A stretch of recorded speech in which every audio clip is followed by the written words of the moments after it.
Hey everybody! Welcome to today's Geometry Nodes Deep Dive.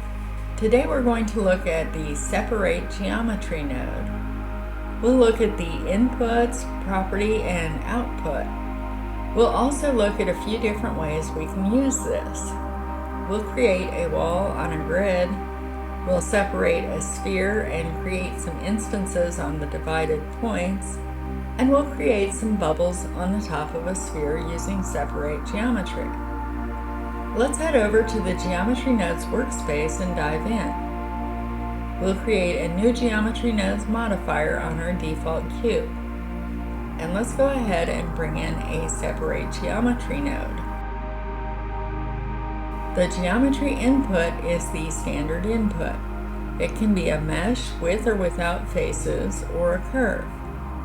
Since our cube doesn't have a lot of geometry to work with, let's bring in a subdivide mesh node and we'll crank this up to 3 or so. So let's take a look at the selection input. We'll add a random value node and let's set this to Boolean. And when we plug this into the socket, we can see that some of our mesh disappears. Let's zoom in and take a look.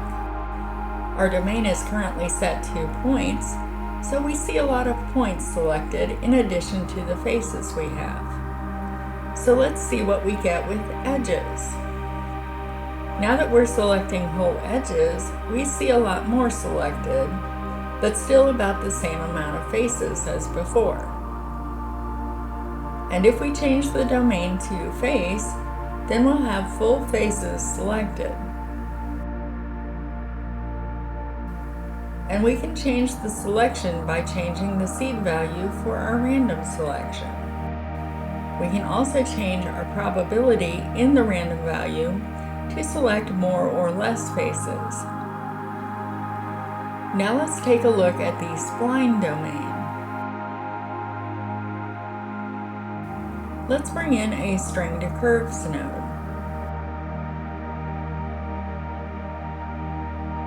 We'll set up a sample string we can work with. Now let's bring this into our geometry socket. We can see that we only see parts of our letters.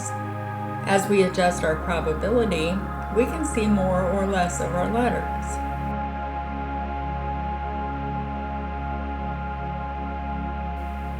Now let's look at the instance domain, and we can see that now our letters disappear or reappear entirely. The layer domain is also available. I personally have never used this, and I didn't see it in the documentation, but the text tip shows that it applies to a grease pencil layer. The outputs start with selection, which is all of our mesh that matches our selection criteria. If we take our inverted output instead, we can see that this is everything that is not in this selection. So now let's get into our examples. Let's go ahead and remove all of the nodes before the separate node. We'll also change to using the selected geometry and put domain back to faces. Let's bring in a mesh grid. We'll update the size to 10 by 10, and let's set the vertices both to 25. Let's go ahead and hook this into our Separate Geometry node. We'll add back the random value node for our selection and set it to Boolean. Let's bring that into our selection socket. We'll make some space over here and add a Join Geometry node.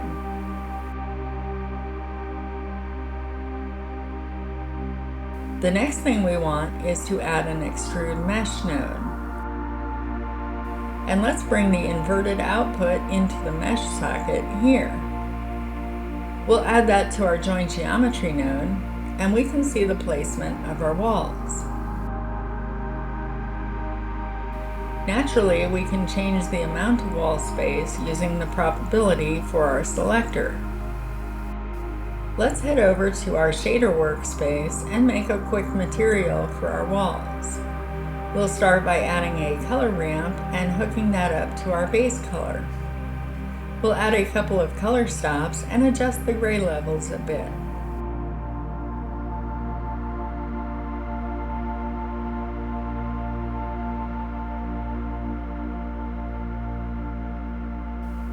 Next, we'll bring in a Voronoi texture.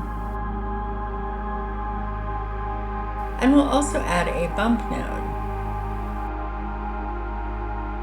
Let's hook distance into height and then bring the normal into the normal on the principled BSDF. We'll bring down the strength pretty significantly. If we open materials in the properties editor, we can see the preview of our material. Let's bring up the scale on our Voronoi texture. And we'll call our material Wall. Let's head back to the Geometry Nodes workspace, and we'll add a Set Material node and set our material to Wall. Let's convert our 3D viewport to rendered mode.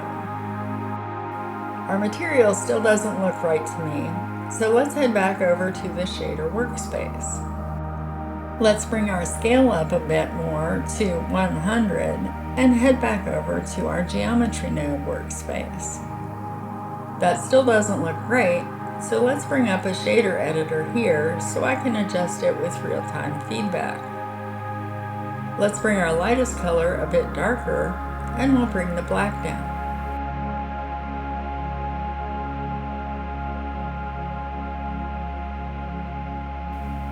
We can adjust our other colors.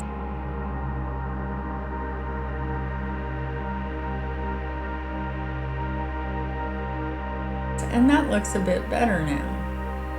Let's bring back our Geometry Nodes editor.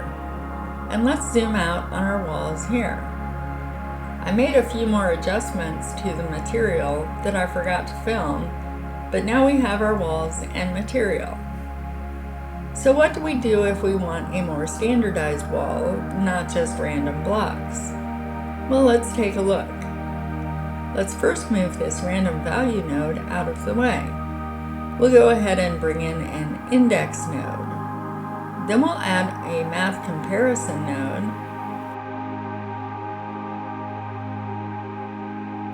We'll bring our index in and then hook into the selection. And let's bring our compare value to 23. And we can immediately see one wall on the side of our grid. If we want to add a wall on the other side, we can do that as well. Let's bring in a Boolean math node. We'll place it before our selection socket. Let's add another math compare node, and we'll update it to be a less than comparison. And we'll bring our index node in here as well. We'll plug this into the other socket of our AND node, and then let's bring our value up till we only have our two walls. And there are the walls. Now, with this method, it's possible to do the other two walls as well, but that's a bit beyond the scope of what we're discussing here. Let me know in the comments if you'd like me to do a more in-depth discussion of selection methods. Now we'll look at our next example. Let's remove some of our current nodes to make some space. We'll go ahead and bring in a UV sphere for our base mesh. Let's build up our selection by bringing in a position node. And then we'll add a separate XYZ node, and we'll bring in our position node. Let's add a math compare node again and bring in the Z-axis. And then bring that into the selection. So we have selected all of the faces that occur on the Z-axis above 0. Let's bring in a transform geometry node. and we'll bring our inverted output in here. Now we can move the other half of our sphere, and we can move it all over the place on any axis.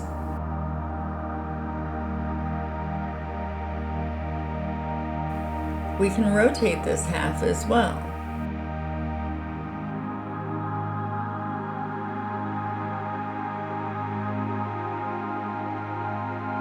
And then we can scale any or all of the axes. Let's reset the scale, and we'll make some room after the Join Geometry node. We'll add an Instance on Points node, and let's bring in a simple cube for our instances. Let's scale our cubes down so they don't intersect, and we'll zoom in a little more. Now we can also rotate our instances on the Instance on Points node.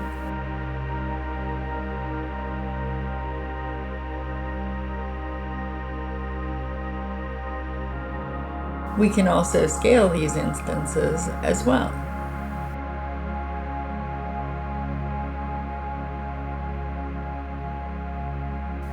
Let's go ahead and reset this. We can also rotate our halves independently with the Transform Geometry node. We can bring in a second Transform Geometry for the initial selection as well, and then we can rotate the other half as well. You can see the potential to animate any or all of these rotations.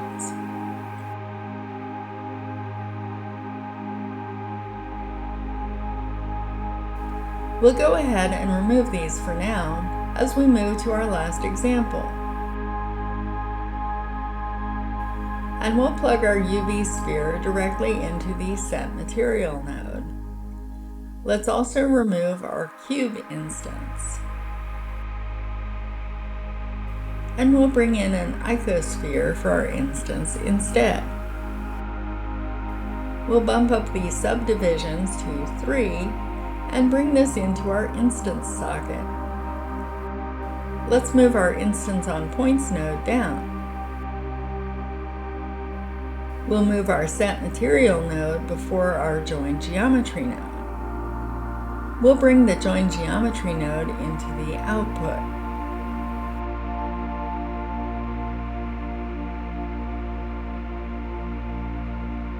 Let's grab the selected geometry and bring that into the Instance on Points node.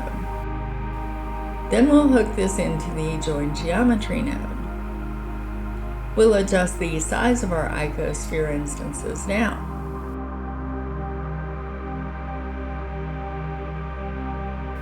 Let's move these nodes over to make some room. And we'll bring in a Distribute Points on Faces node so that we can have a more random distribution. Let's bring up the density of our bubbles. And let's also adjust the height of our selection to limit it to the topmost part of our sphere. One thing about bubbles is that they are not perfectly round. So let's bring in a random value node, and we're going to set this to vector. We're going to bring up the min value to around 0.7, just enough to give them some variation without making them inordinately shaped. And we'll connect that to the scale socket of our Instance on Points node. Let's bring up the density a bit more so we can get several bubbles here on top of our sphere. And let's head over to our shading workspace again to create a bubble material. We'll add a new slot and a new material. Let's remove the principled BSDF, and we'll first bring in a mix shader and hook that to our material output. Then we'll add a glass shader, and we'll also add a transparent shader. We'll hook both of these up to the mix shader. Let's bring the IOR of the glass down to around 1.3. And let's adjust the mix a little bit. We're also going to give this a just slightly blue shade. And then we'll name our new material Bubble. Now let's head back over to the Geometry Nodes workspace. We can bring in another Set Material node and set that to our bubble material.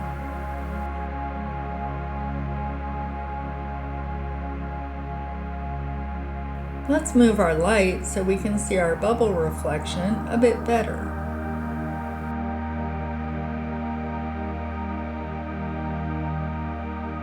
Let's go ahead and set up our camera.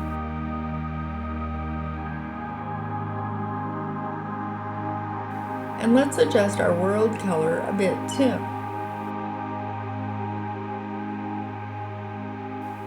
We'll bring it lighter and set it to a bluish color. Let's go back to our Geometry Nodes editor and let's quickly add a Set Shade Smooth node to our sphere. And we'll set this just before our Set Material node. And now we can render our scene. That's going to wrap it up for today's discussion. I hope you've found our talk useful and informative. Don't forget to like and subscribe to help support my channel. Thanks for watching. I hope you have an awesome day, and I wish you a very happy blendering.